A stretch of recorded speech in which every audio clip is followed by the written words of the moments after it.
Olá pessoal, aqui é o Velgas. Hoje, dia 20 de março de 2026, 8 horas, horário de Brasília. O colapso das reservas de Putin.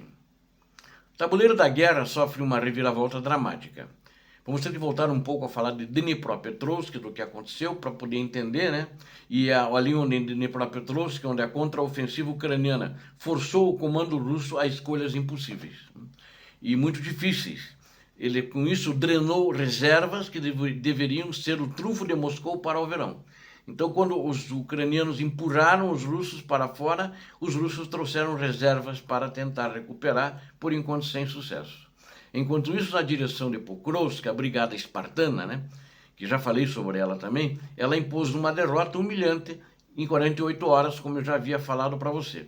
Então, nós vamos entender essa estratégia da Ucrânia agora como estratégia, não só nos avanços táticos. Então, vamos falar sobre isso. Fique comigo até o fim. Vamos entender bem até o fim dessa guerra, nos próximos vídeos, o que está acontecendo ali na linha de frente. Portanto, peço a você se inscreva no canal, peço a todos que dêem um like, compartilhem com suas redes sociais e comentem. Aqui é o canal da verdade. Fake news são proibidas. E queria que vocês me respondessem em tudo que vocês estão assistindo. A Rússia tem fôlego para uma nova ofensiva? Né? Depois que vocês assistirem esse vídeo, gostaria que vocês mantivessem na cabeça, na memória, essa pergunta. E aqueles que quiserem nos responder.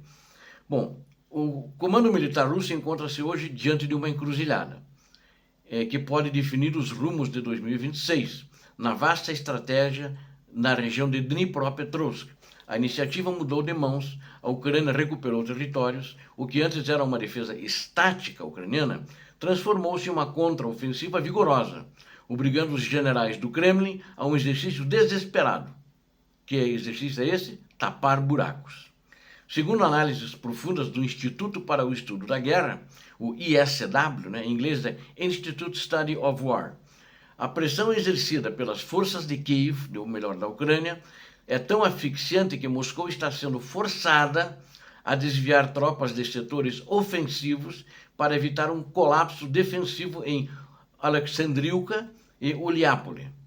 É o clássico dilema militar: proteger o que já foi conquistado ou arriscar tudo em um novo avanço. Eles mandaram algumas tropas, mas não conseguiram reaver. Tampouco conseguiram segurar, continuaram recuando. Então, para entender a gravidade desta situação da Rússia, precisamos olhar para a movimentação das tropas. A Rússia tem uma unidade de elite, a Brigada de Fuzileiros Navais número 40, 40ª, né? E a 55ª, ou seja, uma divisão da frota do Pacífico, do número 55. Elas já estavam como de reserva no teatro de operações. O Putin trouxe lá do Pacífico para essa divisão de fuzileiros navais para participar das operações dos ataques agora na primavera. Bom, foram tiradas da reserva dos seus postos lá de Donetsk e mandaram eles correndo para Zaporizhia, para tentar estancar a sangria em Zaporizhia e recuperar o terreno, porque eles de Dnipropetrovsk eles foram empurrados justamente para Zaporizhia, né? Comecei falando de Dnipropetrovsk para Zaporizhia. E nós estamos falando essas unidades, a 55 e a 40, dos russos, né? Todas de fuzileiros navais, são veteranos, sendo movidos como peças de emergência em um tabuleiro em chamas. Isso é muito alarmante para o Kremlin, é a ativação de unidades. Eles tinham ali o regimento número 656, que eles colocaram ali, de fuzileiros motorizados. Ele não tinha visto combate desde agosto de 2025. E veio ali justamente para essa ofensiva de primavera. E foi correndo lá junto com essa divisão e essa brigada para tentar estancar. Mas acho que foram rapidamente tentando mostrar apenas número, que é um número grande de tropas, sem dúvida nenhuma. Uma divisão é um número grande de tropas, uma brigada também, regimento também é um número grande de tropas, mas não deu certo. E quando o exército começa a usar, na minha avaliação, suas reservas estratégicas, aquelas poupadas para uma grande ofensiva, como essa que os russos planejaram de primavera-verão, antes do evento para apagar incêndios locais, né? Isso como se fosse um incêndio. Fica claro que o planejamento original já falhou. E eles começaram a ter perdas já para tentar estancar essa perda, para tentar tapar buracos. E se essa tendência continuar, né, a tão prometida pelo ditador da Rússia, grande ofensiva russa, ele chama, de 2026, né, pode morrer antes mesmo de nascer, por falta de soldados e por falta de equipamentos, que está se notando também que os soldados não estão bem equipados, né?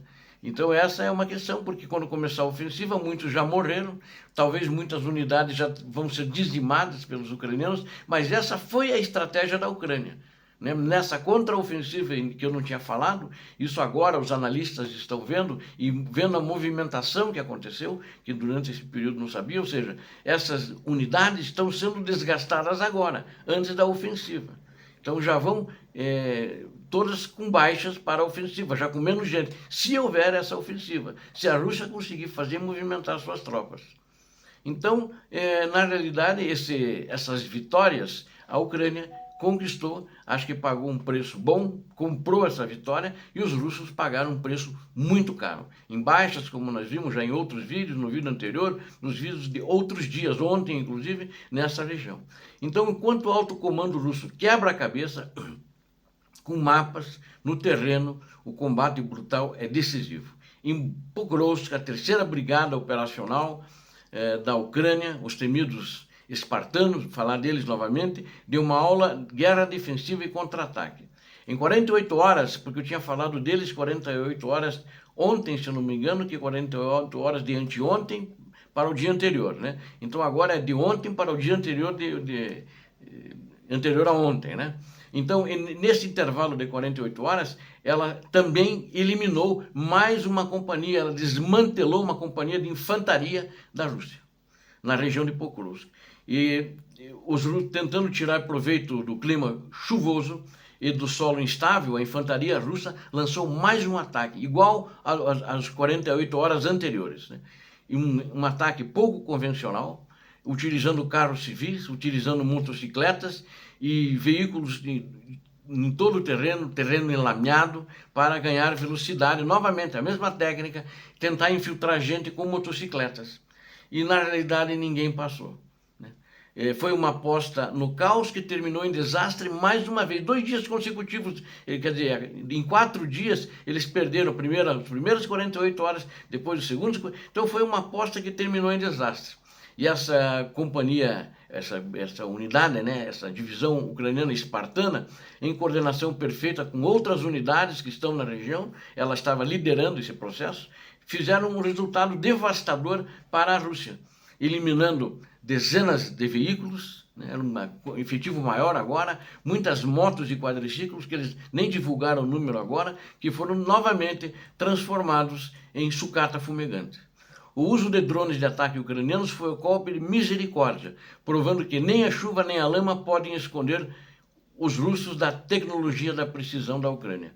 Essa vitória em Pokrovsk não é apenas um sucesso local, é mais uma vitória e é mais um aviso de que as defesas ucranianas estão mais flexíveis no sentido de contra-atacar e estão mais letais do que nunca.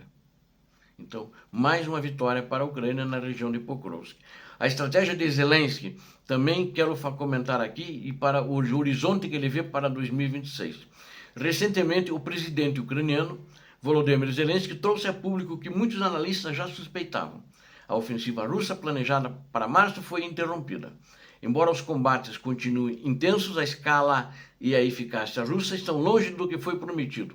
A liderança política em Moscou não entregaram o que prometeram. Relatórios de inteligência indicam que o objetivo final do Kremlin permanece sendo como prioridade a ocupação total de Donetsk e Luhansk, com incursões ambiciosas em Dnipropetrovsk. No entanto, entre o desejo de Putin e a realidade das trincheiras, existe um abismo muito grande, e esse abismo chama-se resistência ucraniana, defesa ucraniana, resiliência ucraniana. Ao forçar a Rússia a queimar suas reservas agora, a Ucrânia está, na verdade, comprando o tempo e a vantagem necessárias para os meses decisivos que virão, e está com isso desgastando as tropas que estavam esperando para fazer a ofensiva em algum ponto da primavera, verão, de que vai atrasar ou não vai acontecer. E impondo um desgaste para elas já, um desgaste grande. E para concluir, a guerra é, acima de tudo, uma prova de resistência e inteligência. Né? Não adianta só ter força bruta, não adianta ter equipamento, mas tem que ter inteligência de como vai empregar esse equipamento, esse material bélico e essas tropas. O que vemos hoje em Dnipropetrovsk e Pokrovsk é a Ucrânia ditando o ritmo do conflito, forçando os russos a reagir em vez de agir. Quando um império, né, pelo menos o russo, todo mundo chama os russos de império, e ele precisa escolher qual buraco tapar, enquanto sua elite militar é consumida em ataques de motocicletas, por não ter mais tanques de guerra, na lama, o mito da invencibilidade já ruiu.